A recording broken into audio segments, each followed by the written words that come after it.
कथा में मान मर्यादाएं, इन सब चीजों का होना बहुत ज्यादा आवश्यक है, बहुत ज्यादा जरूरी है। तो इस कथाओं की नियम विधि का वर्णन हर ग्रंथ के आरंभ में किया गया है। कोई मिलिट्री फौज में भी भर्ती होता है तो उसको ट्रेनिंग दी जाती है, तो और ट्रेनिंग वही अफसर देते हैं जिन्होंने उन ट्रेनिंग को पूरा किया है। वक्ता भी उस ट्रेनिंग को श्रोता को देता है, तब दे पाता है जब वो अपनी ट्रेनिंग में इसमें पास हुआ है, खुद वो श्रोता बन करके रहा है, उसने उन नियमों का पालन किया है, तभी तो वो श्रोता को बता पाएगा। नहीं बेचारे श्रोता को क्या पता है उसको।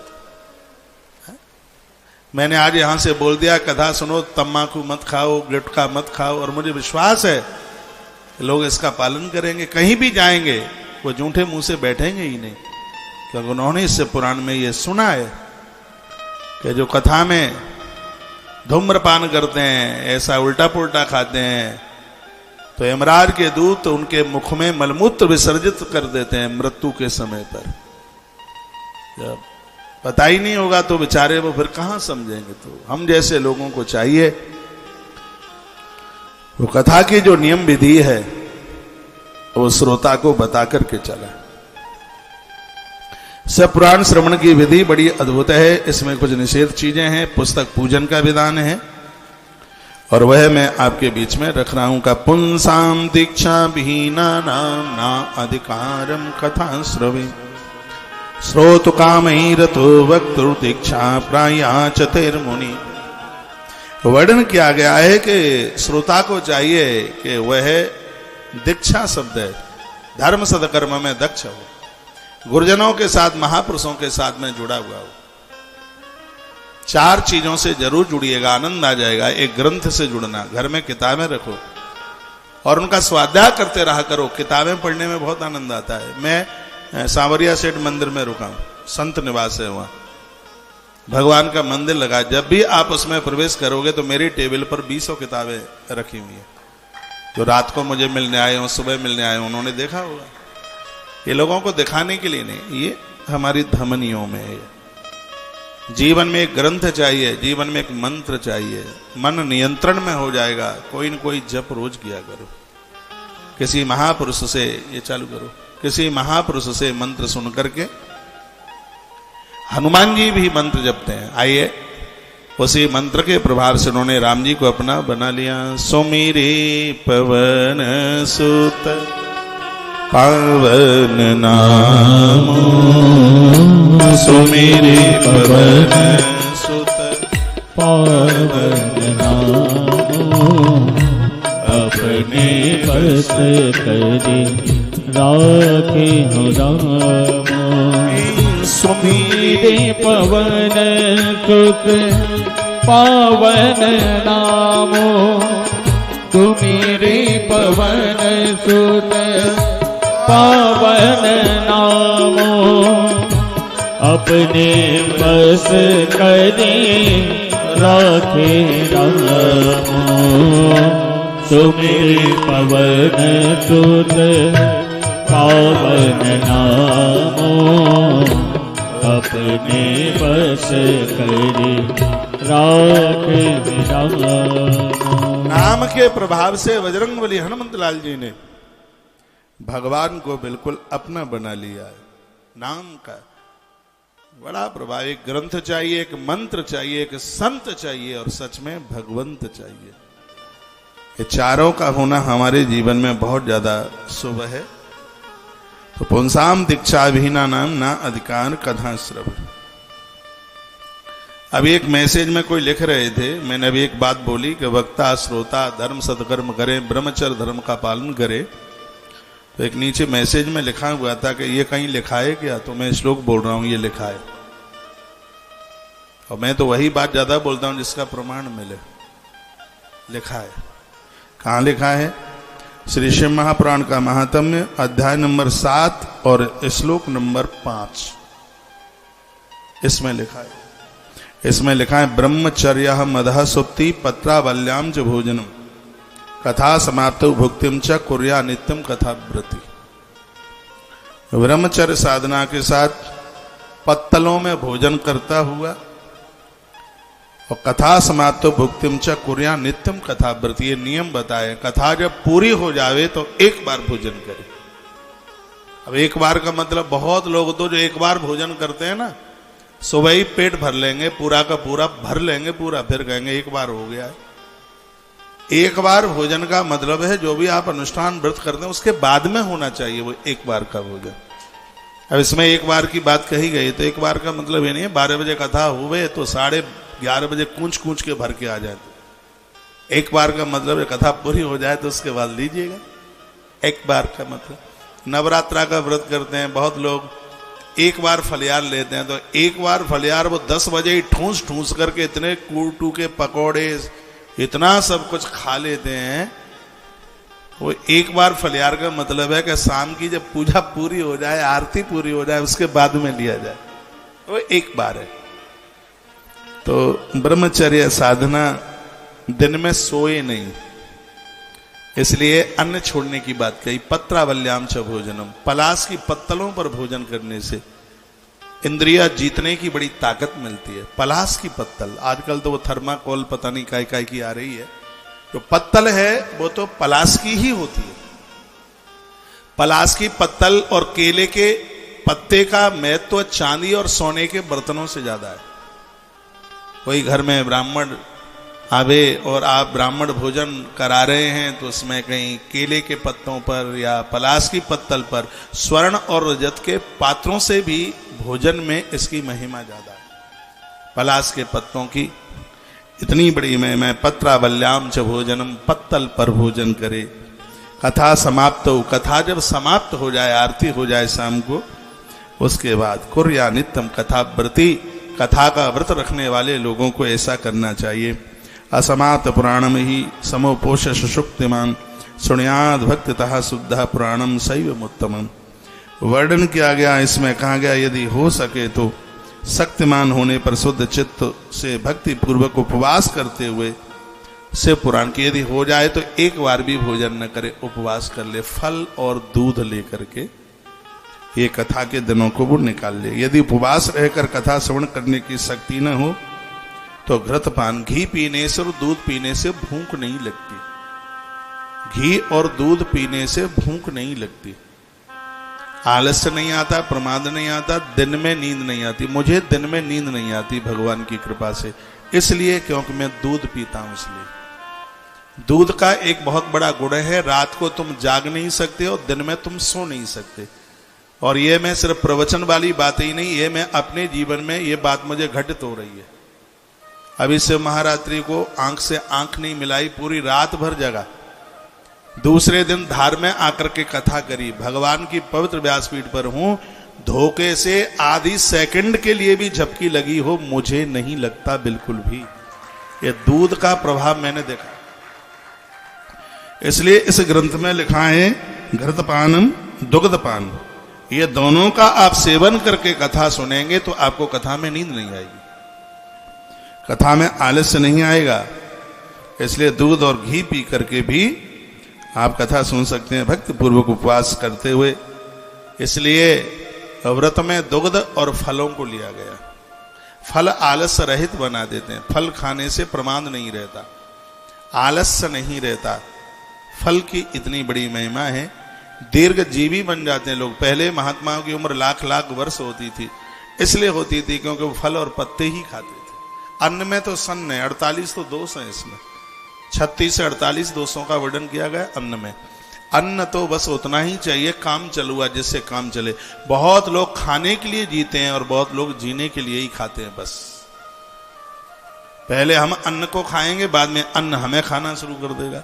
गाड़ियां आप चलाते हैं, गाड़ी में एक गेज होता है ऑयल नापने वाला, उसमें एक निशान नीचे होता है तो एक ऊपर भी होता है।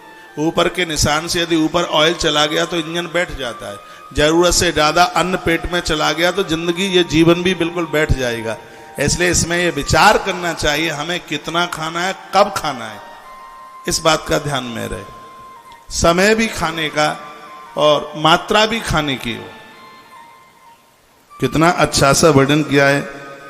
कहा गया है कि आप दुग्ध पान करके कथा सुने। जो एक समय भोजन करके कथा सुनना चाहते हैं तो वह केवल हविष्यान्न का भोजन भगवान को भोग लगा करके ऊपर कहे गए इन कल्पों में बहुत ज़्यादा सुख की साध्यता है। इस नियम के द्वारा यदि जो कथा सुनते हैं तो सूत जी कहते हैं उनके उपवास में कभी किसी भी प्रकार का विघ्न नहीं आता। कथाव्रती जिसने कथा का संकल्प लिया है उन्हें इतनी चीजें कथा के दिनों में सेवन नहीं करना चाहिए। वार्ताकम च कलिंदम च पिंडम च मूलकम तथा। कथा के दिनों में बैगन नहीं खाना चाहिए, आलस्य प्रमाद है। कथा के बाद में जरूर खाइए, क्योंकि बैगन और आलू खाने से बॉडी में कैल्शियम की कमी नहीं रहती। पनीर जो काम करता है वही आलू करता है। आलू खाने से कैल्शियम की कमी नहीं होती। जिनको डायबिटीज है उनके लिए आलू ठीक नहीं है, लेकिन आलू में थोड़ा दही या छाछ मट्ठा डालकर आप ले लेंगे। जब आप किसी भी सब्जी में दही और छाछ डालते हैं तो उस सब्जी में प्लीज आप टमाटर ना डालें और कोई किसी भी प्रकार की खटाई ना डालें। जिस किसी भी सब्जी में आपने दही डाल दिया है या उसमें छाछ डाल दी तो उसमें टोमेटो की जरूरत ही नहीं है, टमाटर की वहां बिल्कुल जरूरत नहीं है। और आलू के संग आप थोड़ा दही डाल देते हैं, छाछ डाल देते हैं, तो उससे मधुमेह अपने आप में प्रभावी नहीं होता। मैं एक बार फिर कहूंगा, बैगन भी और आलू भी ये कैल्शियम को कम नहीं होने देता। मैं आयुर्वेद की भी किताबें पढ़ता हूं। हाँ, यदि किसी अनुष्ठान में आपने बैगन लिया है तो आप आलस्य प्रमाद और ये सोने के लिए विवश कर देगा। इसलिए कथावर्ती अनुष्ठानी व्यक्ति के लिए बैगन ठीक नहीं है। 4 महीना तो बैगन खाया ही नहीं जाता चातुर्य मास में, और उन दिनों में बैगन सस्ता भी काफी बिकता है। मैं उज्जैन में था तो सब्जी में पहले ही दिन इन्होंने 2-2.5 कुंटल बैगन ला करके रख दी और अचानक मैं रसोई में चला गया। सावन का महीना था, उज्जैन की बात है, महाकाल नगरी में हर साल प्रोग्राम होता है। आप विश्वास करें, मैंने तत्काल रसोई में से 2.5 कुंटल बैगन को और वहां से उठवा करके फेंकवा दिया। किसी को दिलवाया नहीं। मैंने कहा कोई चौमासा कर रहा हो तो उसका व्रत नहीं बिगड़ जाएगा। तो 4 महीने में चौमासे के में बैगन नहीं लिया जाता। एकादशी से एक दिन पहले बैगन नहीं लिया जाता। बैगन का जो बीज है वो 1 वर्ष तक पेट में रहता है। जो मरणासन्न लोग हैं, अंत समय में हैं, उन्हें बैगन मत दीजिए, क्योंकि जब तक बैगन का बीज है पेट में है, ये तो एकादशी के पुण्य को भी कम कर देता है। बैगन है। कथाव्रती को चाहिए कि अनुष्ठान के बीच में बैगन, मूली, और प्याज, लहसुन, हींग, गाजर, नशीली चीजों का, पदार्थों का त्यागन से महापुराण में गाजर को भी मना किया। गाजर जमीन में होती है। गाजर वैसे शरीर के लिए हीमोग्लोबिन हाल ही बढ़ा देती है गाजर, लेकिन आलसी भी बना देती है, प्रमादी भी बना देती है।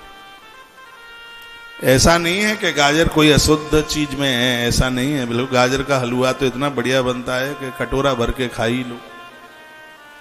जिनको नींद नहीं आती उन्हें गाजर का रस पिलाया जाता है आयुर्वेद के ट्रीटमेंट में।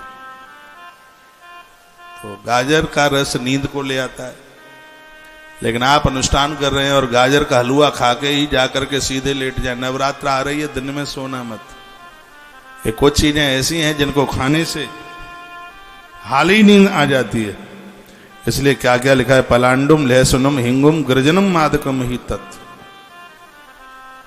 कहीं कहीं गर्जन का अर्थ गांजा भी है, लेकिन यहां गर्जन का अर्थ गाजर ही है। पलांडु, पलांड संस्कृत का शब्द है, यानी प्याज। लहसुनम लहसुन, हिंगुम हींग। किसी को नींद नहीं आती है, निद्रा का रोग है, उसको पानी में हींग घोल करके थोड़ा तपाकर गर्म करके दे दो, उसे नींद आ जाए। मसूर की दाल गर्म करके पानी उतार करके उसके दो दे, उसको नींद आ जाएगी। तो इन चीजों को अनुष्ठान में इसलिए नहीं लिया गया क्योंकि यह प्रमादी है, यह आलसी बना देते हैं, इसलिए नहीं, और कोई बात नहीं है। नहीं तो आयुर्वेद में प्याज को कहा गया, प्याज खाने वाले को झांक, एक रोग है हैजा, हैजा क्या बोलेंगे उसको दूसरी भाषा में पता नहीं है मुझे। प्याज खाने वाले व्यक्ति को लू नहीं लगती। ये बातें बोल करके मैं प्याज का सपोर्ट नहीं कर रहा हूं, मैंने तो जीवन में कभी खाई नहीं है भैया, लेकिन आयुर्वेद की किताबों में तो लिखा है कि जो प्याज ये कई दोषों को समाप्त कर देती है, लू नहीं लगने देती, झांक नहीं लगने देती। जिनके बाल टूटते हैं, बाल गिरते हैं, चांद गंजी हो रही है, बाल दो मुंह वाले हो गए हैं, तो प्याज का छिलका रात भर पानी में उसको घुलने दीजिए और सुबह उस पानी को अपने बालों में लगा लीजिए, केस बिल्कुल सुंदर कांतिमय हो जाते हैं। ये प्याज के छिलके का बड़ा महत्व है इसका। अब बात रही लहसुन की, दवाई के ट्रीटमेंट में इसका इतना बड़ा योगदान है। यदि किसी का ब्लड प्रेशर ऊपर जाता है या किसी को पैरालाइसिस हुआ है तो उसको 2-3 गांठें लहसुन की और दूध में उबाल करके उसको निकाल दीजिए लहसुन को, और दूध उस रोगी को पिला दीजिए आप, उसका ब्लड प्रेशर स्थिर हो जाएगा, पैरालाइसिस के रोग से मुक्त हो जाएगा वो। ये दवाई के तौर पर लें तो ठीक है, लेकिन चटोरी जीव, अब उसको प्याज लहसुन का तड़का चाहिए तो आदमी आलसी हो जाएगा, प्रमादी हो जाएगा, स्वभाव चिड़चिड़ापन हो जाएगा। इसलिए हमारे महापुरुषों ने, हमारे संतों ने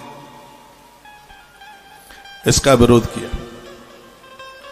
तत्पश्चात रजस्वलान पश्ये चाह पतिदान बदेत कथाम द्विजादशो वेद वर्ज्यान न वेदेत कथाव्रति। कहा गया है भैया इस कथाव्रति लोगों को चाहिए ऋतुकाल धर्म में उस ऋतुमती नारी को न देखा जाए, पतितों से बचा जाए, ब्राह्मणों से द्वेष करने वालों से बचा जाए, जो वेद का अपमान करते हैं वैसे लोगों से बचना चाहिए। कथा सुनने वाले कथाव्रती लोगों को सत्य का पालन करना चाहिए, किसी की निंदा न करें, पवित्र रहें, लोगों पर दया करें, ज़्यादा तरह से मौन रहें तो बहुत ज़्यादा बढ़िया है। इन लोगों को कथा जरूर सुननी चाहिए। कौन कौन से हैं? दरिद्रश, जो गरीबी से जूझ रहे हैं, शिव पुराण की कथा उन्हें दरिद्रता से बाहर लेकर के आ जाएगी। और क्या क्षय रोगी, जिनके शरीर पर क्षय रोग है, क्षय रोग बड़ा घातक है, बड़ा खतरनाक है, ऐसे लोग इस कथा को सुने, भगवान महादेव की कृपा से उन्हें आरोग्यता मिल जाएगी। काकबंध्या, काकबंध्या उससे नारी को कहते हैं जिसको एक आध संतान हो गई, उसके बाद उसको औलाद होती नहीं, ऑपरेशन करा दिया है तो बात वो अलग है, लेकिन संतान होने के बाद में और वो संतान चाहते हैं तो भी उनको संतान नहीं होती, उसको काकबंध्या कहते हैं उसको। लेकिन जो ये कथा है श्री शिव महापुराण की, वो कथा इस दोष को भी दूर कर देती है। स्रवद गर्भा, अपने आप गर्भ में संतान खत्म हो जाए उसको स्वेद गर्भा कहते हैं। मृतवत्सा, बच्चा जन्म लेते ही मौत को प्राप्त हो गया हो, ये 7 प्रकार के दोष हैं, 7 तरह के दोष हैं ये। तो श्री शिव महापुराण की ये कथा है, वो 7 दोषों से मुक्त कर देती है। चाहे स्त्री हो अथवा पुरुष, सभी को शिव महापुराण की कथा विधि पूर्वक सुननी चाहिए, ऐसा भगवान व्यास लिखते हैं। चाहे स्त्री हो चाहे पुरुष, सभी को लिखा है। नारी ताभ्याम श्राव्याम कथा परः, चाहे नारी पुरुष चाहे स्त्री, सर्वेशाम श्रवणम कार्यम स्त्री भी पुंभिश्च यत्नतः, यत्न पूर्वक विधि पूर्वक स्त्री और पुरुष दोनों शिव महापुराण की कथा को सुने। ये कथा आनंद कर देगी। जिन दिनों में इस शिव महापुराण का पारायण होता है वे दिन अत्यंत उत्तम हैं और करोड़ों यज्ञों के समान फल देते हैं। यहाँ श्री शिव महापुराण का पाठ हो रहा है, श्याम शास्त्री जी कर रहे हैं। लिखा है कि जिस जगह पर श्री शिव महापुराण का पाठ होता है उस स्थान पर 1 करोड़ यज्ञ करके उस स्थान को जितनी शुद्धि पवित्रता मिलती है, उस जगह पर एक शिव महापुराण का आयोजन होने से उस स्थान को इतनी शुद्धि प्राप्त हो जाती है। कितनी बड़ी महिमा है, देखो। श्लोक बोल रहा हूं आपके बीच में। बोलो भक्त वत्सल भगवान की जय हो। एतः शिव पुराणस्य पारायण दिनानि वै। जिस जगह पर शिव पुराण का पारायण होता है, अत्युत्तमानि बोध्यानि कोटि यज्ञ समानि च। श्री शिव महापुराण के महात्म्य के अध्याय नंबर 7 के 20 नंबर के श्लोक में लिखा है जिस भूमि पर 1 करोड़ यज्ञ करके वो स्थान जितना पावन होता है, 1 करोड़ यज्ञ, उसी स्थान पर एक शिव महापुराण का आयोजन हो जाए तो यह भूमि 1 करोड़ यज्ञ के बराबर हो जाती है। यह महिमा श्री शिव महापुराण की। बहुत बहुत धन्यवाद। आज तो आप बड़ी जोर से तालियां बजा रहे हैं। कल या परसों मैंने निवेदन किया है, कोई शिव महापुराण की कथा सुनकर के जाए, उसके चरणों की धूल माथे से लगा ली जाए, पता नहीं परसों सुनाया कि कल, तो उस व्यक्ति को तत्काल काशी दर्शन करने का फल प्राप्त हो जाता है। जो लोग शिव महापुराण की कथा सुनकर अपने घर में जाते हैं तो उनका घर धार का घर नहीं होता, तो उसका घर साक्षात काशी विश्वनाथ का स्थल स्थान बन जाता है। इस श्रोता की इतनी बड़ी महिमा है। कभी कभी तो इस कथा को सुनकर के लगता है कि 4-6 साल शिव पुराण की कथा ही गाओ। इसमें जो जिन महात्म्य, जिन महिमाओं का वर्णन किया है वह बड़ी अद्भुत है। भगवान की कृपा से हम तो बड़े बड़भागी हैं, भाग्यशाली हैं कि ईश्वर ने 18 पुराणों की कथा कहने का सौभाग्य प्रदानित करा दिया। मैं उज्जैन में था 2016 में। आज भी मुझे ध्यान है, मेरी किसी नवीन ग्रंथ पर कथा चल रही थी। बड़े अच्छे कोई महापुरुष चल करके आए, महात्मा लोग चल करके आए। उन्होंने 1-8 घंटे कथा सुनी। कथा सुनने के बाद कहते हैं कि हम आपको आज एक नया नाम दे रहे हैं। मैंने कहा आपका आशीर्वाद तो जो मिलेगा उसे कौन नहीं ले लेगा। मुझे तो पता भी नहीं था क्या बोलने वाले। अपने ये उज्जैन की बात है, सिंहस्थ की। उन्होंने कहा आज से लोग आपको पुराण मनीषी के नाम से जाने। उन्होंने पुराण मनीषी नाम दे दिया। अब मैं 2016 में, 17 में, 18 में सोच रहा था कि नाम मिल गया पुराण मनीषी, और पुरानी करे 5-4 इकाई के पुराण मनीषी। हाँ, नाम है पुराण मनीषी। वो तो ऐसा ही हो गया, नाम हो तखत सिंह और घर में नहीं हो पटुली भी। नाम हो नैन सुख और आंखों में हो मोतिया बिंद। तो ऐसा नाम मिल गया पुराण मनीषी। पुराण मनीषी तो नाम संतों ने दे दिया, तो पुराणों की कथा भी तो होनी चाहिए। उस समय 5-7 पुराणों की कथा कई होगी, ज्यादा कह दी होगी, 10 कह दिए होंगे, इससे ज्यादा नहीं होंगे। तो भगवान ने कुछ ऐसी व्यवस्था कर दी कि उधर तो लग गया लॉकडाउन, कोरोना चल करके आ गया, और भगवत कृपा से हमें 18 पुराण, उप पुराण, औप पुराण की व्यासपीठ मिल गई।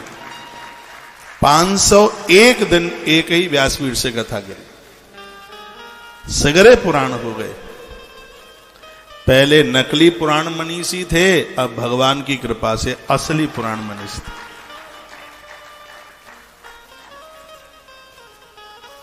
बड़ा आनंद हुआ है। आज सुबह से ही नहीं, मैं कल से एक भजन गुनगुना रहा हूं, जिसके हृदय में राम नाम बंद है।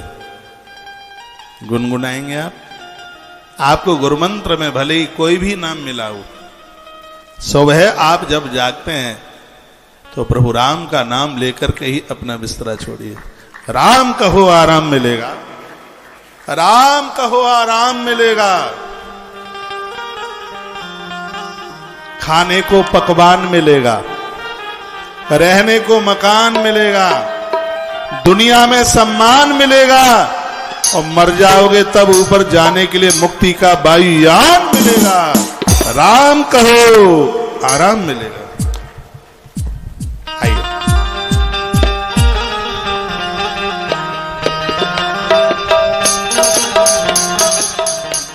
जिसके हृदय में, हो जिसके हृदय में, हो जिसके हृदय में, जिसके हृदय में राम नाम बंद है, उसको हर घड़ी आनंद ही आनंद है, उसको हर घड़ी आनंद ही आनंद है।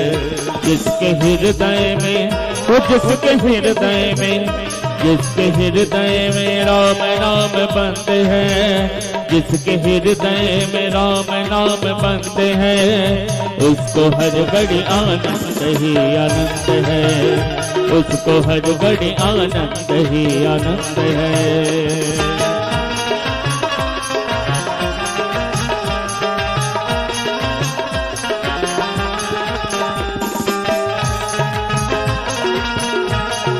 जय हो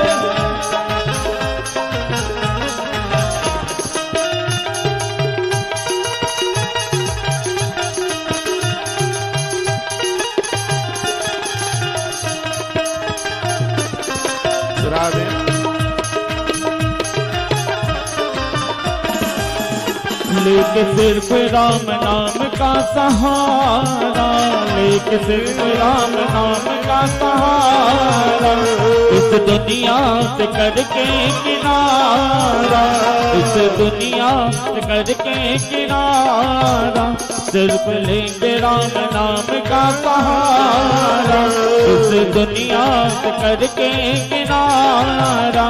राम जी की रजा में जो रजामंद है, राम जी की रजा में जो रजामंद है, उसको हर घड़ी आनंद ही आनंद है, उसको हर घड़ी आनंद ही आनंद है। जिसके हृदय में, वो जिसके हृदय में, जिसके हृदय में राम नाम बंद है, उसको हर घड़ी आनंद ही आनंद है, उसको हर घड़ी आनंद ही आनंद है।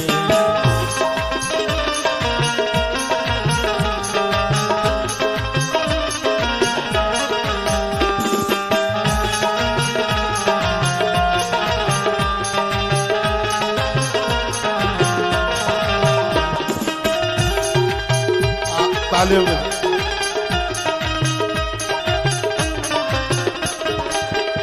बुरी संगत की रंगत से दूर रहे, बुरी संगत की रंगत से दूर रहे, निंदा चुगली किसी की कभी न कहे, निंदा चुगली किसी की कभी न कहे, बुरी संगत की रंगत से दूर रहे, निंदा चुगली किसी की कभी न करे।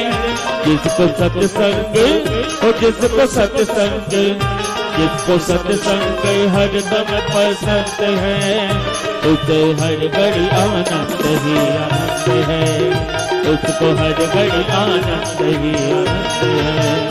जिसके हृदय में, वो जिसके हृदय में, जिसके हृदय में राम नाम बंद है, उसको हर घड़ी आनंद ही आनंद है, उसको हर घड़ी आनंद ही आनंद है।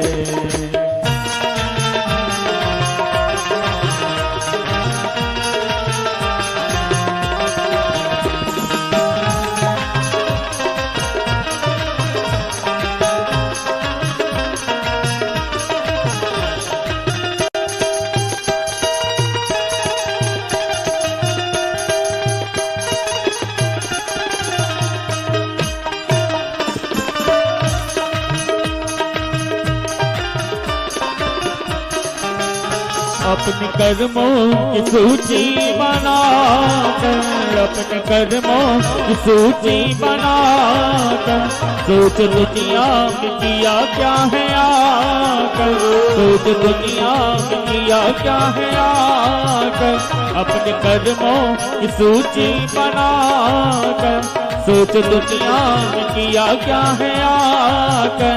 इस दुनिया को, किसी दुनिया को, किसी दुखिया को किया जो पसंद है, किसी दुखिया को किया जो पसंद है, उसको हर घड़ी आनंद ही आनंद है, उसको हर घड़ी आनंद ही आनंद है, वो जिसके हृदय में, वो जिसके हृदय में, जिसके हृदय में राम नाम बंद है, जिसके हृदय में राम नाम बंद है, उसे हर घड़ी आनंद ही आनंद है, उसे हर घड़ी आनंद ही आनंद है, उसे हर घड़ी आनंद ही आनंद है, उसे हर घड़ी आनंद ही आनंद है, उसे हर घड़ी आनंद ही आनंद है, उसे हर घड़ी आनंद ही आनंद है, उसे हर घड़ी आनंद ही आनंद है, उसे हर घड़ी आनंद ही आनंद है, उसे हर घड़ी आनंद ही आनंद है, उसे हर घड़ी आनंद ही आनंद है।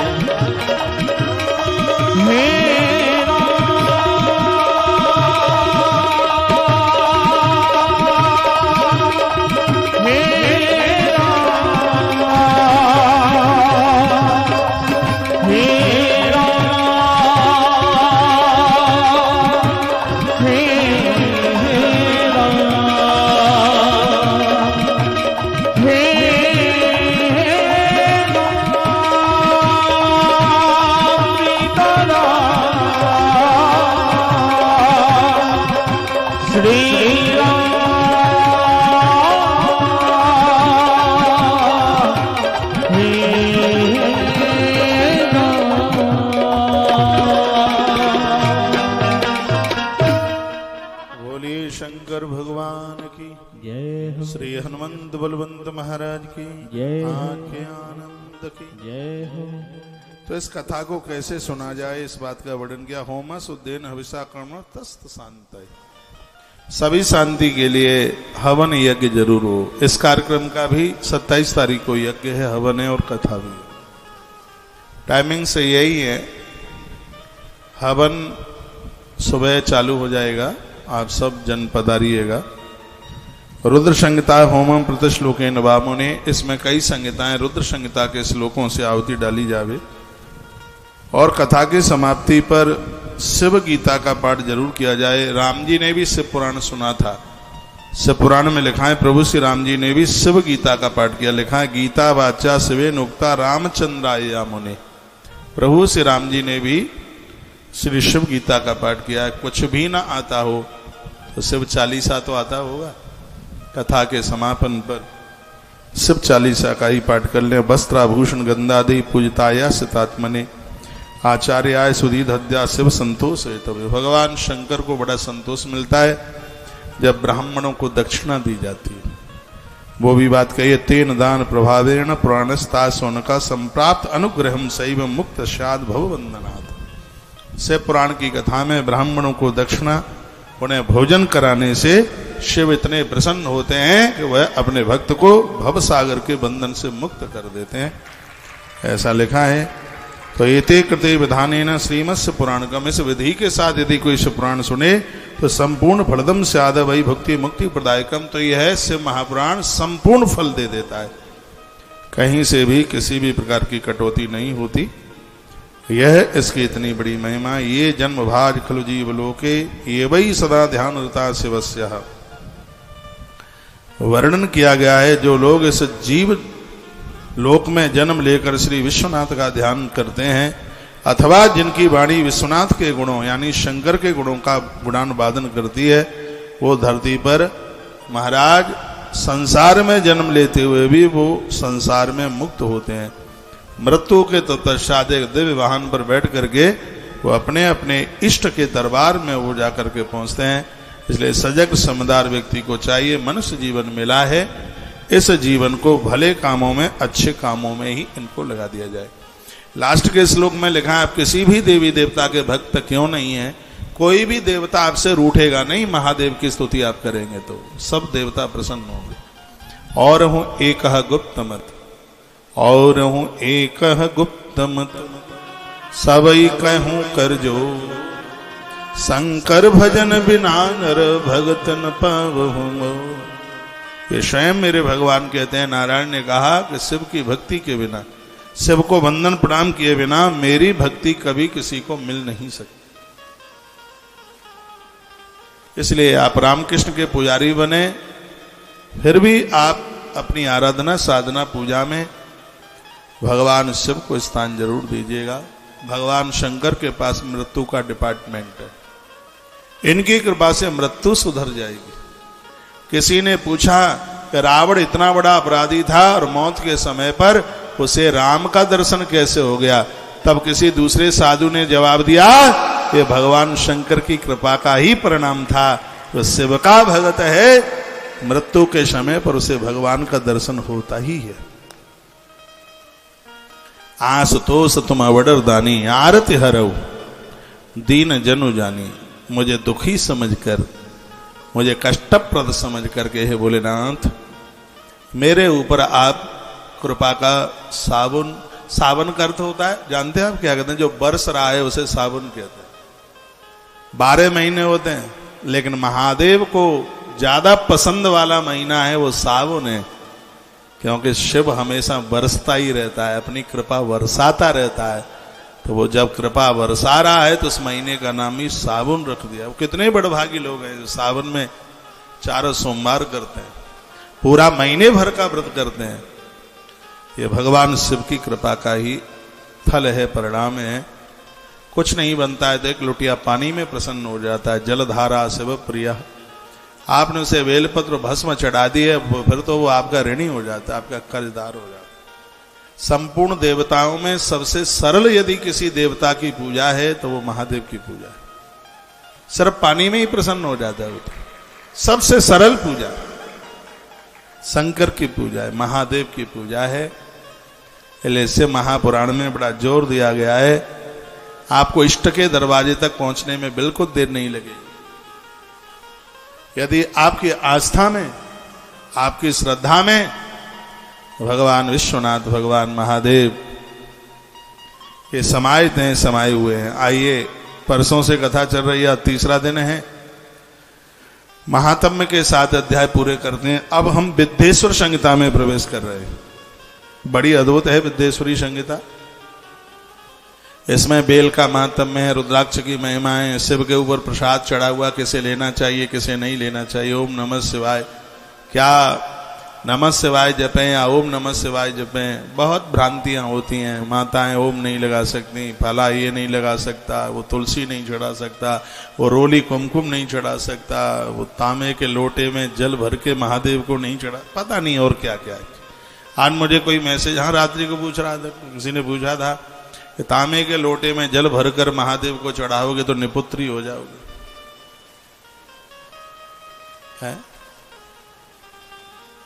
जो कि ताम्र पात्र को बहुत ज्यादा पावन माना गया है। हाँ, इसमें आप कच्चा दूध, इसमें आप दूध गर्म करके तांबे के लोटे में आप भर देते हैं तो उस दूध का असर विष के तरह हो जाएगा।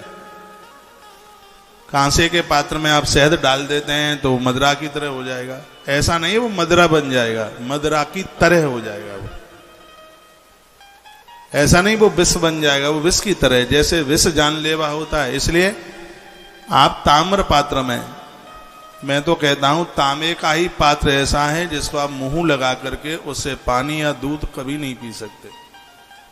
ताम्र पात्र ऐसा है, हाँ, जैसे तांबे का आपने जग रखा है तो जग का वो पानी तांबे में, जो कि लीवर किडनी को बड़ा मजबूत करता है, वो भी पानी किसी और गिलास में भर करके दूसरे बर्तन में लेकर के आप पीजिए। लेकिन जो ये बात मुझे कल किसी ने मैसेज में डाला था, मैंने तो भैया पढ़ा नहीं है, जिन्होंने पढ़ा हो उन्हें ज़्यादा पता होगा, बहुत ही योग्य होंगे, उन्होंने ज़्यादा पढ़ लिया होगा। लेकिन मुझे ये पढ़ने में आया नहीं है कि आप तांबे के पात्र से अर्घ देंगे तो निपुत्री हो जाएंगे।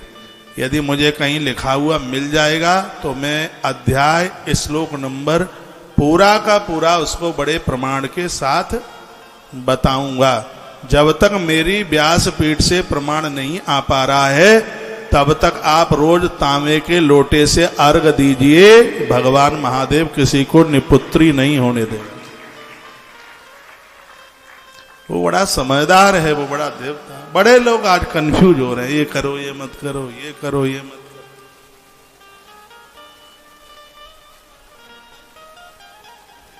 बोलो भक्त वत्सल भगवान की जय हो। आइए एक बार बोलिए ओम नमः शिवाय। ओम नमः शिवाय। हम प्रथम संहिता में प्रवेश कर रहे हैं जिसका नाम है विद्येश्वर संहिता। तत्र सत्रम समाकर्ण्यम व्यास शिष्यो महामुनि। एक महात्माओं का बहुत बड़ा सत्र लगा हुआ था, उसी में व्यास पुत्र श्री सूर्य महाराज का आगमन हुआ था। सबने खड़े होकर के आदर किया, बैठने को जगह दी और उनके चरणों में एक प्रश्न रख दिया। क्या कहा? प्राप्ते कलयुगे घोरे नरा पुण्य विवर्जिता दुराचार हृदय सर्वे सत्यवार्ती परांगमुख। गुरुजी, कलयुग आने वाला है और कलयुग में प्राय लोग धर्म से बहुत विपरीत होंगे, विमुख होंगे।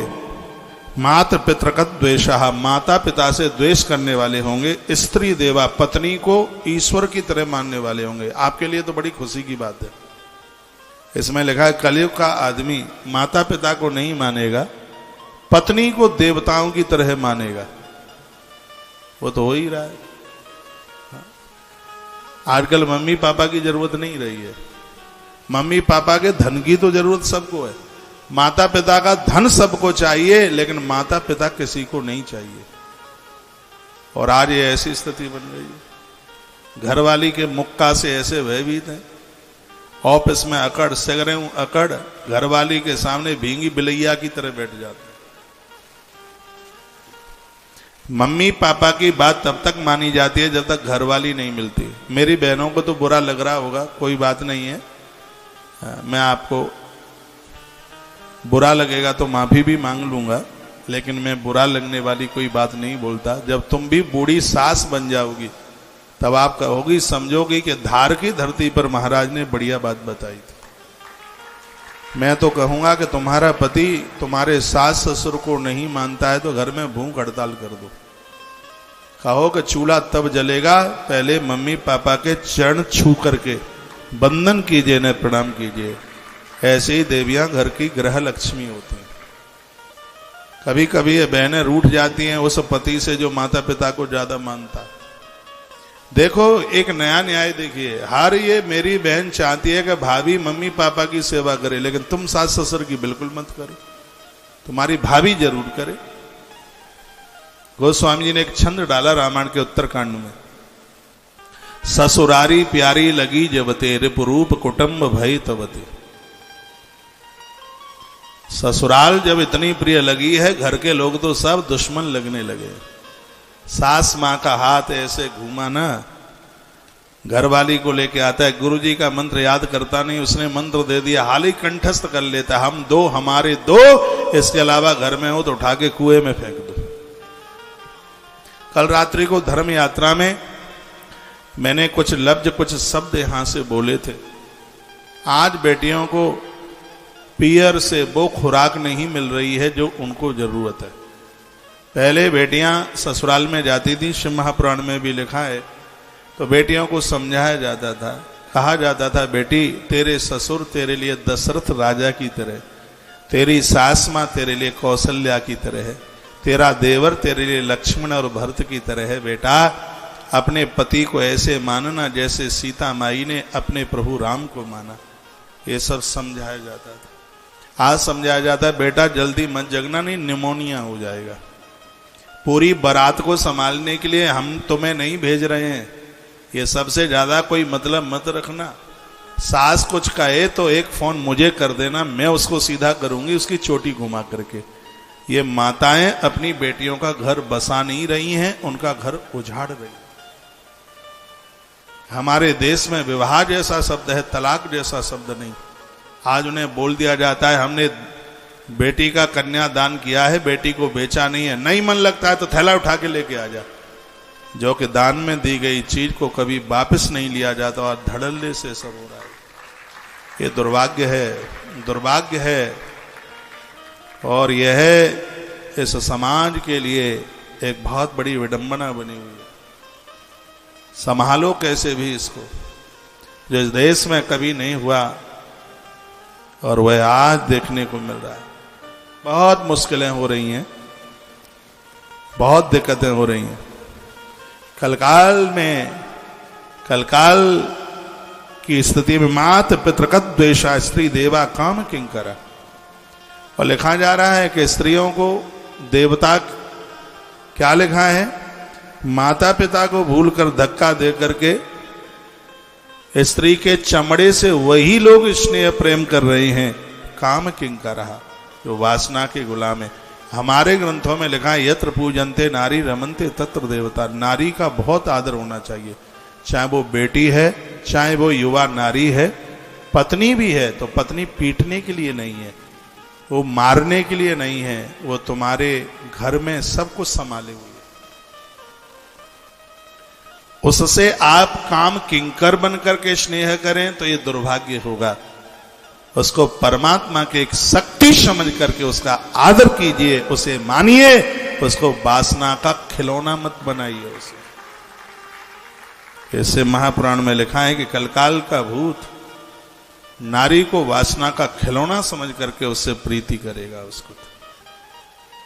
ऐसा कभी भी ना हो। इस देश में बेटियों को भी सम्मान हुआ है, युवा नारी को और बूढ़ी माताओं को भी सम्मान मिला है, लेकिन कलकाल में इसकी बहुत ज्यादा कमी आ जाएगी, बहुत कमी रहेगी।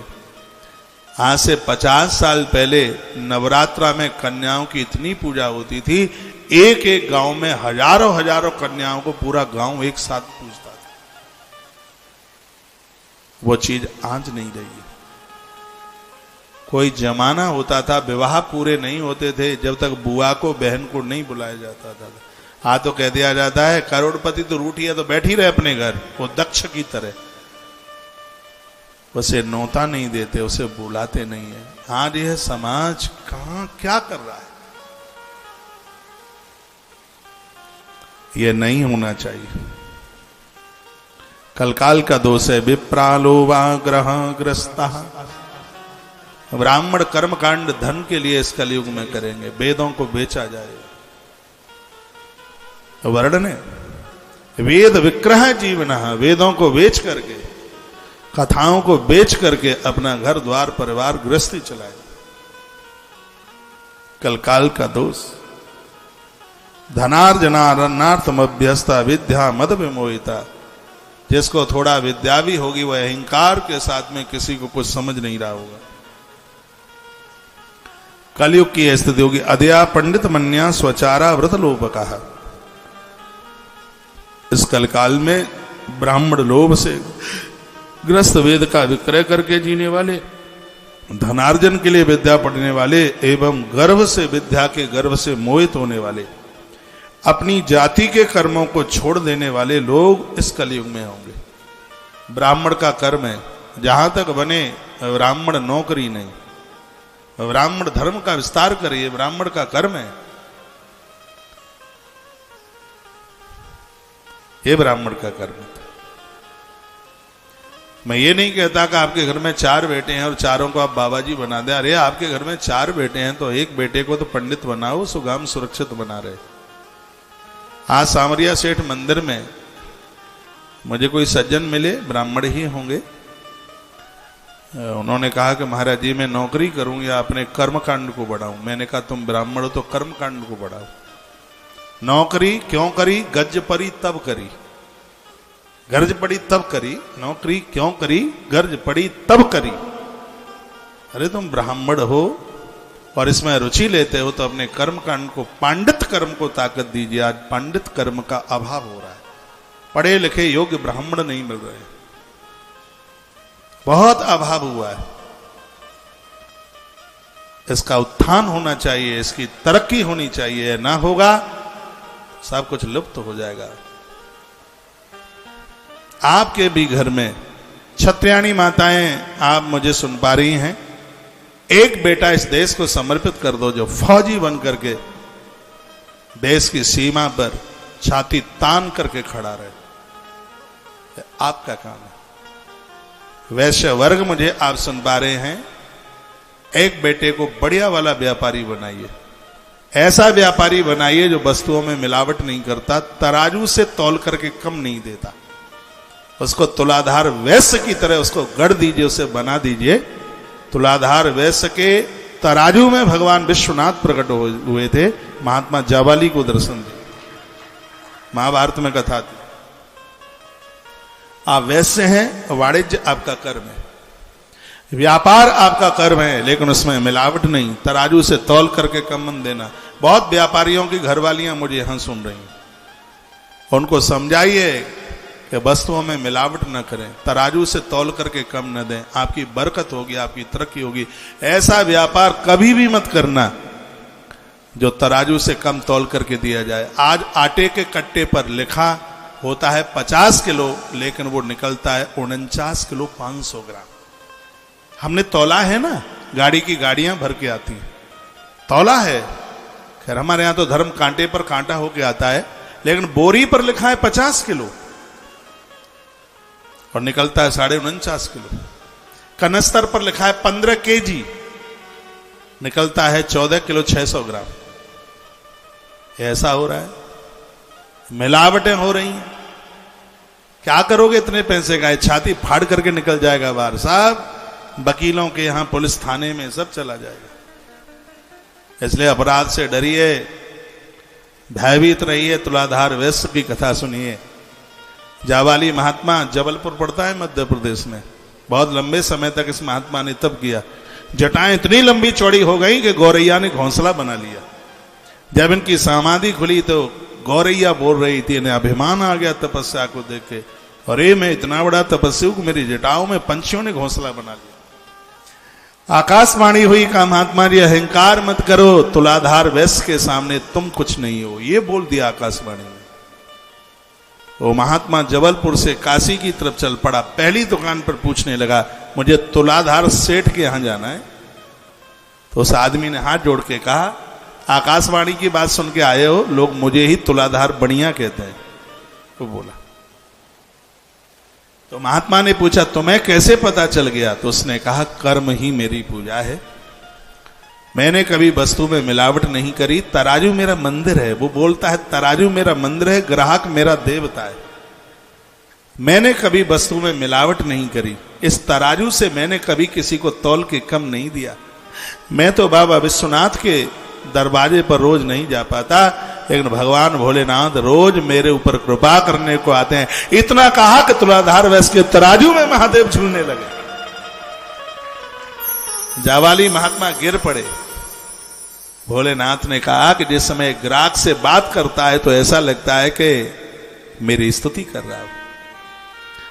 जब ये तराजू में तौल करके कुछ देता है लोगों को तो मुझे लगता है कि मुझे झूला झूला रहा हो। ये भगवान ने कहा था। पैसे कमाने के बड़े बड़े साधन तो जरूरी नहीं है, ठगियाई के साथ धन कमाया जाए तो वो तीसरी पीढ़ी पर चला जाएगा।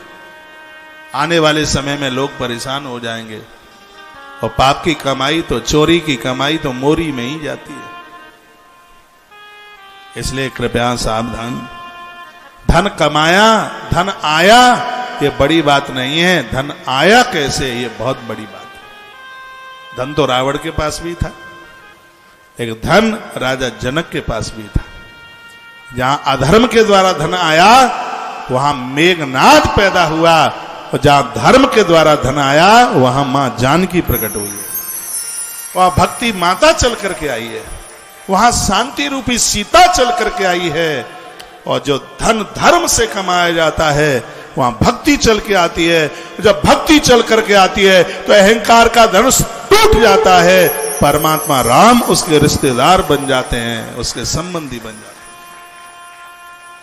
हैं। इसलिए सभी महानुभाव भक्तों, धारनाथ भगवान की व्यासपीठ है, महादेव का ये पूरा का पूरा क्षेत्र है।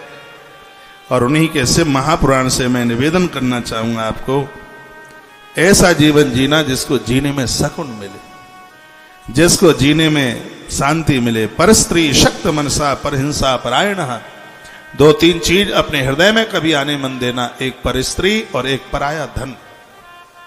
ये तो दोनों बर्बाद कर देंगे। जिनका उधार लिया है जल्दी से जल्दी चुकता कर दो। यदि लेकर के मर गए तो कई जन्मों तक वो चुकाना पड़ेगा। ये ब्याज बड़ी तगड़ी है प्रकृति की, बहुत तगड़ी ब्याज है। सरकार की ब्याज से चुकता हो सकता है, ऐसे चुकता होना बड़ा मुश्किल होगा। और बढ़िया बाप वह है जो कर्जा बच्चों के ऊपर छोड़ के नहीं जाता, ऐसा ब्रह्म पुराण में लिखा है। अच्छा पिता वो है जो कर्जा बच्चों के ऊपर छोड़ के नहीं जाता। इस ऋण को अपने हाथों से जल्दी जल्दी पूरा कर दो। कुछ चीजें ऐसी हैं जिनको तत्काल उनके ऊपर ध्यान देने की जरूरत है। बेटी युवा हो रही है, जल्दी उसको उसके ससुराल भेजो। यदि कोई बीमार है, जल्दी उसका ट्रीटमेंट करो, नहीं तो ये रोग फैल जाएगा, ये अपनी जड़ें जमा लेगा। यदि किसी के पास कर्जा है, ऋण है, तो जल्दी इससे मुक्ति पाइए, नहीं तो जिसके पास ऋण है, जिसके घर में बेटी सयानी है और जिसके घर में कोई व्यक्ति बीमार है, रातों रातों उस घर में लोगों को नींद नहीं आती। इसलिए बहुत ज्यादा जरूरी है कि दो चीजों से बहुत बच करके सावधान, पराया धन और पराई नारी। ये बिना कारतूस के छाती भेद देते हैं। सांप और बिच्छू के डंक से व्यक्ति बच सकता है, लेकिन पराई नारी ने जिसको डस लिया, उसको 3 लोक 14 भवन में कोई इसको बचा नहीं सकता। इसलिए नारी के मुख पर दृष्टि नहीं। समुद्र मंथन में कथा आती है, जब सागर मंथन हुआ, मोहिनी भगवान प्रकट हुए तो देवता मुख की तरफ देख रहे थे। गुरुदेव बृहस्पति पास में खड़े थे, देवताओं से कहा, मरना चाहते हो क्या? स्त्री के मुंह की तरफ नहीं, स्त्री के चरणों में देखिए। जैसे स्त्री के चरणों में देखा, शंख चक्र गदा पद्म दिखाई दे गए, गंगा लहराती हुई नजर आ गई। देवता समझ गए कोई और नहीं, हमारे नारायण नहीं है, और दैत्य ठगे से रह गए, क्योंकि उन्होंने इस नारी के मुख को देखा। नारी का मुख नहीं, नारी के चरण देखिए। चरण देखने में तो आपकी साधना बढ़ेगी, आपकी उपासना बढ़ेगी। तो कलकाल में इन सब चीजों से लोग, जो बोला जा रहा है, इनसे बड़े दूर हो जाएंगे। दया पंडितमन्या स्वचारा व्रत लोपका। कलकाल में सब लोग धन के पीछे भाग रहे होंगे।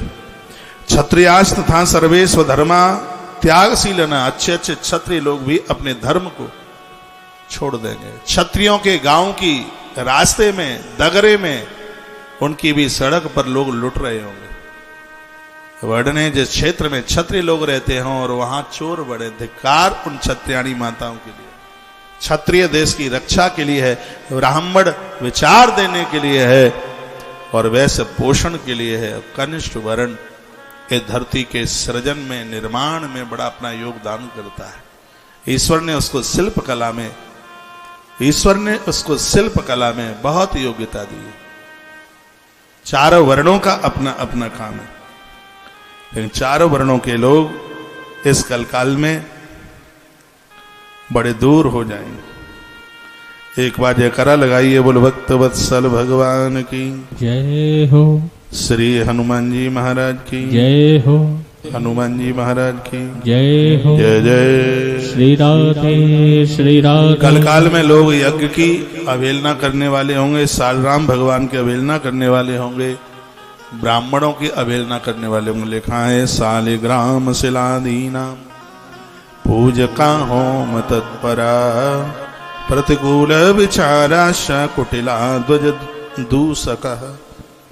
ये श्लोक में वर्णन किया गया। सालिग्राम शिला का पूजन करने वाले, होम यज्ञ करने वाले, शास्त्र विरुद्ध विचार करने वाले, कुटिल एवं ब्राह्मणों की निंदा करने वाले लोग बहुत होंगे इस कलयुग में। वैसे भी खूब जोर लगा रहे हैं ना कि घर में सालिग्राम मत पूजो, पता नहीं क्या पूजो। फिर ये शिव महापुराण भी कह रहा है कि जिसके घर में सालिग्राम भगवान की पूजा होती है, उसको नारायण के 24 अवतार पूजने का तत्काल फल प्राप्त हो जाता है। 24 अवतार, वरा भगवान, यज्ञ नारायण भगवान, कपिल भगवान, क्योंकि सालिग्राम शिला में सब समाहित है।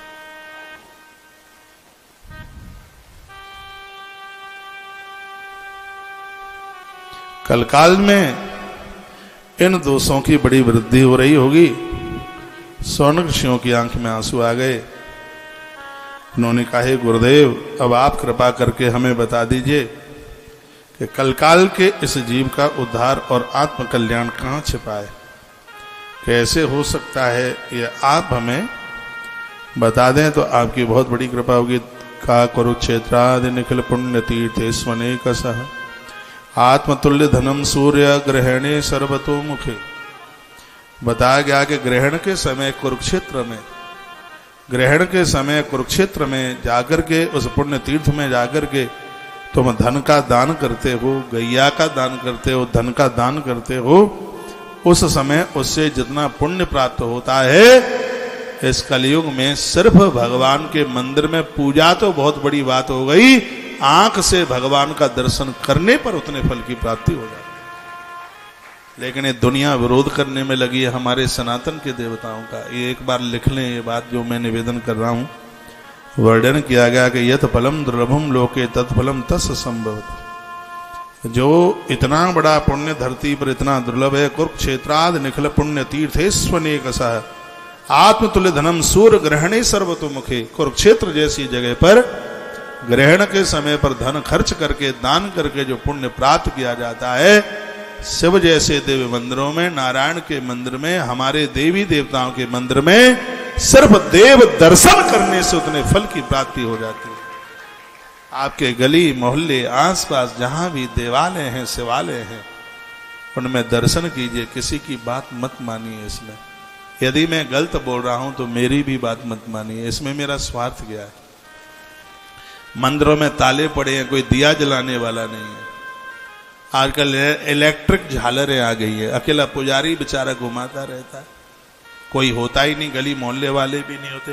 पुजारी को पूजा करने में बड़ा आनंद आता है जब उसके पास में आने वाले आगंतुक महान भाव होता है। उसकी आरती फिर देखो क्या लहरियां ले ले करके घूमती है। और जब कोई होता नहीं है तो वो भी बड़ा आलस में 25 मिनट की आरती वो भी 5 ही मिनट में पूरा कर लेता है। फिर पुजारी का मन तो तब लगता है जब आप अगल बगल वाले सब लोग मंदिर में पहुंचते हैं। मैं सावरिया सेठ के मंदिर में रुका हूं, रात्रि को आरती 8 बजे होती है और सुबह तो मैं अपनी पूजा में होता हूं, सुबह वहां जल्दी हो जाती है। आरती में मैं भी आके खड़ा होता हूं, आप भी सब 8 बजे आरती में आ जाया करें वहां सांवरिया सेठ मंदिर। बहुत बड़े आनंद आते हैं, इतनी सुंदर आरती गाई जाती है। मैं सिर्फ धार वाले भक्तों को ही नहीं, जहां जहां मुझे आप सुन पा रहे हैं वहां वहां आपके आसपास देवालय मंदिर, भले ही पुजारी से लड़ाई हो, भले ही समिति वालों से लड़ाई हो, लेकिन भगवान से लड़ाई नहीं होनी चाहिए। परमात्मा के मंदिर में जरूर जाइए, आरती में जाइए, दर्शन करने के लिए जाइए। और इस बात को भूलना मत, ग्रहण के समय पर कुरुक्षेत्र में दान करने से जितने फल की प्राप्ति होती है, नित्य देव प्रतिमाओं का दर्शन करने से रोज उतने फल की प्राप्ति हो जाती है। ऐसा सब पुराण में लिखा हुआ है। ये बात सबके गले में बैठ जाए, अंदर तक चली जाए तो मंदिरों में ताले नहीं लगेंगे। हम लोग मंदिरों के विरोधी नहीं हो पाएंगे। आज हमारे देवताओं के विरोध में लोग खड़े हुए, ये बात उनको समझ में नहीं आती है। प्राण प्रतिष्ठित मंदिर है, सांचो प्रेम प्रभु से होवे तो मूर्त बोले काठ की। धन्य है वह कर्मा जिसके सामने मंदिर से भगवान प्रकट हुए। हम कैसे ना माने कि मंदिर का भगवान नहीं होता। अभी हम श्री द्वारका जी में थे, भेंट द्वारका में गए, पुजारी जी बता रहे थे, हमारी तो आंख में आंसू आ गए। उन्होंने कहा महाराज जी वह दरबार है जहां इसी दरबार में खड़े होकर के मीरा ने कहा था कि मेरो तो गिरधर गोपाल दूसरों ना कोई। जैसे ही मीरा के मुंह से आवाज निकली, द्वारका नाथ की दोनों भुजाएं आगे बढ़ी और भगवान ने मीरा को हाथ में उठाया और तत्काल मीरा भगवान के विग्रह में समा गई। लोगों ने देखा था ये। आप इसको पत्थर की सिलाई ना समझिए, ये सचमुच में भगवान गुरु नानक देव ग्रंथ में समाहित हो गए।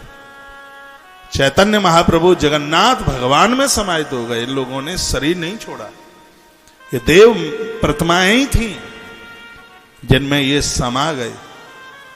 तो इनको आप पत्थर की शिला न समझिए, इनको सच में भगवान मानिए। और जिस दिन इनको आपने परमात्मा मान लिया, ईश्वर मान लिया, हर क्षण हर पल सूर्य ग्रहण पर कुरुक्षेत्र में दान करने से जो फल प्राप्त होता है, हर रोज वह फल आपके खाते में जाता रहे। ताली तो बजाना मत, आप सौगंध खा के आए, ताली आज बजाएंगे नहीं, मत बजा।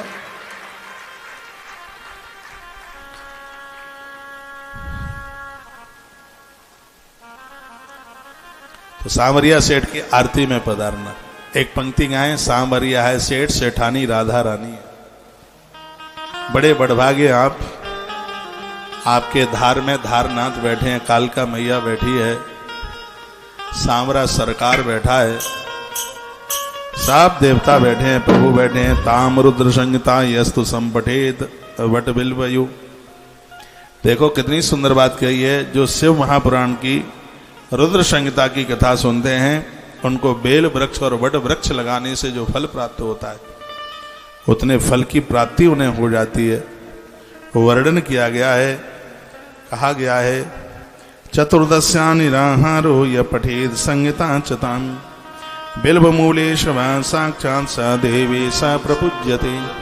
जिन लोगों के काम भारी बिगड़ रहे और बनने में नहीं आता, 14 के दिन संक्रांति के दिन बेल वृक्ष के नीचे बैठकर शिव महापुराण का पाठ घी का दिया जला करके करो। महीने से 3 महीने में आपके शीघ्र काम बन जाएंगे। ये बात मैं पहली बार बोल रहा हूँ। मैंने कथाएं बहुत से महापुराण की करी है, लेकिन जिस श्लोक पर निगाह पड़ जाए तो फिर उसको पीछा नहीं छोड़ता मैं। अचानक इस श्लोक पर मेरी निगाह पड़ गई है और इस श्लोक में लिखा हुआ है जो भी कोई 14 के दिन, चतुर्दशी के दिन, संक्रांति के समय 14 के दिन बेल वृक्ष के नीचे बैठ करके शिव महापुराण का पाठ करेगा उसके सगरे काम बन जाएंगे। मौन रहे, किसी से बात न करे, त्रिपठेत प्रति हम मौन रह करके पाठ करे और तत्पश्चात बेल वृक्ष की परिक्रमा करे। प्रदक्षिणाम प्रकुर्वाणो ब्रह्म हत्या निवर्तते। बेल वृक्ष, पीपल, वट वृक्ष, देवालय की परिक्रमा का फल इतना है, ब्रह्म हत्या जैसे महापातक दूर हो जाते हैं। कल मैं धारनाथ भगवान के मंदिर में दर्शन भी किया और परिक्रमा भी करी। याद में रखना, जब मंदिर में आप दर्शन करने के लिए जाते हैं तो दर्शन से भी ज्यादा महत्व परिक्रमा का है। प्रदक्षिणा परिक्रमा करने से ग्रंथ में लिखा है प्रकुर्वाणो ब्रह्म हत्या निवर्तते। ब्रह्म हत्या जैसा महापाप दूर हो जाता है। तो परिक्रमा का इतना बड़ा महत्व, चाहे आप व्यासपीठ की परिक्रमा कर रहे हैं, चाहे आप तुलसी की परिक्रमा, चाहे आप वटवृक्ष की परिक्रमा कर रहे हैं, चाहे आप बेल वृक्ष और चाहे आप मंदिर की परिक्रमा कर रहे हैं, प्रदक्षिणा करने से, परिक्रमा करने से ब्रह्म हत्या जैसे महापातक दूर हो जाते। अनजान में तो बहुत गलतियां हो जाती। कामतानाथ भगवान की परिक्रमा लगती है, गोवर्धन नाथ भगवान की परिक्रमा लगती है, ब्रज 84 कोस की परिक्रमा ही है। वो यात्रा तो है, परिक्रमा लगती है पूरी।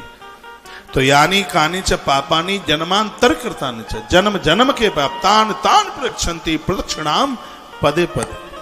परिक्रमा में एक एक पाम रखते रखते जन्म जन्म के पाप जल करके राख होते हैं। परिक्रमा की इतनी बड़ी महिमा है। जो भी प्राण प्रतिष्ठित मंदिर बनाते हैं उसमें परिक्रमा जरूर होनी चाहिए। जो भी यज्ञशाला बनाते हैं उसमें परिक्रमा जरूर होनी चाहिए। तुलसी का गरुआ गमला जहां भी आप लगाएं, ऐसी जगह पर लगाएं जहां उसकी परिक्रमा लगाई जा सके, प्रदक्षिणा। इसलिए पूर्व काल में, पहले के आज से 10-20 साल पहले, आंगन में तुलसी का गरुआ गमला वहां लगाया जाता था जहां लोग उसकी परिक्रमा कर लेते थे। लेकिन आज तो आप दीवार से चिपटा करके गरुआ लगाते हैं, जगह इतनी घरों में नहीं होती। तो इसकी परिक्रमा की, इसकी प्रदक्षिणा की बहुत बड़ी महिमा है। तो मैं आप सभी भक्तजनों को मैं कहूँगा, मैं यहाँ से जो बोल रहा हूँ क्या वो आपकी समझ में आ रहा है कि हम यूं ही जबरदस्ती से लगे हैं? बात समझ में आनी चाहिए। जब भी आप दो बातें आज की बहुत याद रखना। एक, परिक्रमा, देवताओं की, वृक्षों की परिक्रमा लगाने से ब्रह्म हत्या जैसे महापाप दूर हो जाते हैं, पहली बात। दूसरी बात, देवालयों में दर्शन करने से, नित्य दर्शन करने से, ग्रहण के समय पर कुरुक्षेत्र की धरती पर दान करने से जितना फल प्राप्त होता है, देवालयों में दर्शन करने से, भगवान का दर्शन करने से नित्य उतने फल की प्राप्ति हो जाती है। ये बात बड़ी वजनीक है, बड़ी विशेष बात कही गई है। एक बार जयकारा लगाइए, बोलिए धारनाथ भगवान की जय हो, धारेश्वर नाथ भगवान की जय हो, आज के आनंद की जय हो। जय जय श्री राधेश, जय जय श्री राधे, जय श्री राधेश। त्रयोदश सहस्रम ही रौद्रकादशकम ध्वजः। अब इसमें पूरी संहिताओं का वर्णन किया है। इस संहिता को पढ़ोगे तो ये फल मिलेगा, इसको पढ़ोगे तो ये फल मिलेगा, वो सब में सब है। शौनक ऋषियों ने पूछा, सूत जी महाराज को आप यह बताइए, ऐसा कोई विधान है जिस किसी की एक ही पूजा करने से सगरे देवताओं की पूजा हो जाती है? सूत जी कहने लगे, है ना। कहा क्या है? कहा वो भगवान के शिवलिंग की पूजा करने से सभी देवता प्रसन्न हो जाते हैं। लेकिन इसका अर्थ यह नहीं है कि और देवताओं को आप घर पर ना रखें। हाँ, ये जरूर है, जैसे आपको सुबह भोर में जल्दी रेल पकड़नी हो या हवाई जहाज पकड़ना हो, और आपके मंदिर में 25 देवता हैं, जैसे हमारे मंदिर में 21 देवता बैठे हैं, 9 सिंहासन लगे हैं, बड़े बड़े 9 सिंहासन में 21 देव बैठे हैं, और हमें 3-4 घंटा लग जाता है सुबह रोजाना। आपके पास टाइम है कम, आपको रेल पकड़नी है, एयरपोर्ट पर जाना है, और सुबह समय कम है, तो फिर क्या करें? तो इसमें वर्णन किया गया कि एक लुटिया पानी लेके भर के महादेव की पिंडी के ऊपर चढ़ा दो, सगरे देवता नहा लिए समझ लो। तो आपका नियम, फिर घर में जो कोई है उसको बोल दो, भैया थोड़ा भगवान को नहला देना, पूजा पाठ कर देना, तुम्हारा नियम पूरा हो जाएगा सिर्फ एक शंकर जी के ऊपर जल चढ़ाने से। अब उसी के ऊपर इतनी बड़ी अद्भुत कथा का वर्णन किया है, वो आप सुन लें। वर्णन है कि प्रदोष के समय में जितने देवता हैं वो भगवान शिवलिंग, भगवान महादेव की पिंडी में वास करते हैं। 3 देवता तो शंकर जी के शिवलिंग में समाये हुए हैं। उसमें वर्णन किया गया है, क्या वर्णन किया है कि जो नीचे जड़ में है, जो ब्रह्मा जी का जो नीचे का भाग है उसमें ब्रह्मा जी है, पिंडी का जो सबसे नीचे का भाग है वहां ब्रह्मा जी बैठे हैं मूल भाग में, मध्य में भगवान नारायण बैठे हुए हैं, और सबके ऊपर भगवान रुद्र बैठे हुए हैं। जो भगवान शंकर जी के ऊपर चंदन लगाते हैं सिर के ऊपर, वो मौत को जीत लेते हैं। जो मध्य में चंदन लगाते हैं भगवान शिव को, ठीक बीचा बीच में, वो कुबेर की तरह धनवान हो जाते हैं। और जो उसके मूल भाग में बेलपत्र चढ़ाते हैं, पूजन करते हैं, वो विधाता ब्रह्मा की तरह विद्वान हो जाते हैं। इसलिए समझदार व्यक्ति को पिंडी के तीनों भागों में पूजन करना चाहिए। एक बार फिर बोलूं ये बात, पिंडी के मूल भाग में नीचे ब्रह्मा का वास है, मध्य में नारायण का वास है, और सबसे ऊपर रुद्र का। आप मुझे कभी भी भगवान शंकर को पूजते हुए देखें तो मैं चंदन तीनों जगह लगाता हूं, नीचे भी, मध्य में भी और ऊपर भी। ऊपर ओम बनाता हूं, ऊपर पिंडी के बिल्कुल ऊपर ओम बनाता हूं, मध्य में चंदन, नीचे उसमें अरोली लगाता हूं। वेदाता ब्रह्मा जी मूल भाग में है, नारायण मध्य में है, और भगवान रुद्रदेव ऊपर है। जो मूल भाग में भगवान महादेव की पूजा करते हैं, मूल में नीचे, वो लोग विद्वान हो जाते हैं। मध्य में पूजन करते हैं, वो कुबेर की तरह धनवान हो जाते हैं। और जो पिंडी के ऊपर के भाग पर पूजन करते हैं, वह लोग अपनी मौत को जीत लेते हैं। ऐसे भगवान महादेव हैं, ऐसे भगवान शंकर। ये देख रहे हैं आप,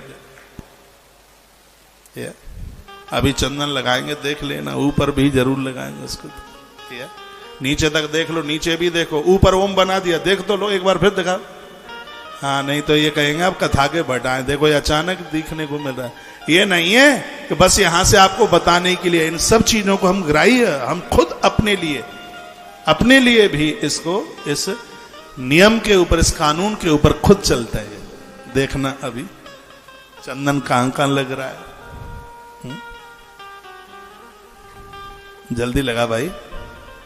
हाँ, देखो ऊपर भी लग गया, ओम बना है, मध्य में भी है, नीचे भी है।